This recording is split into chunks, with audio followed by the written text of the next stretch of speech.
MNC అనగానే dictionary definition ఏంటి?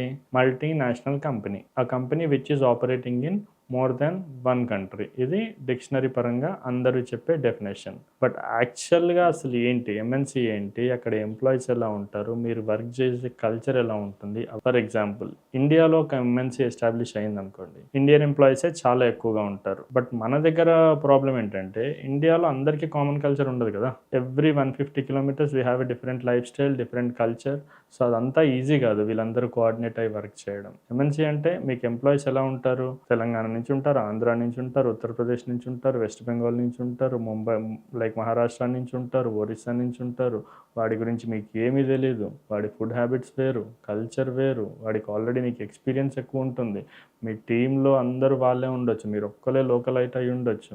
So, ఇటువంటి ప్రాబబిలిటీస్ చాలా ఉంటాయి. ఇవన్నిటిని అడ్రెస్ చేసేది కమ్యూనికేషన్ అగైన్.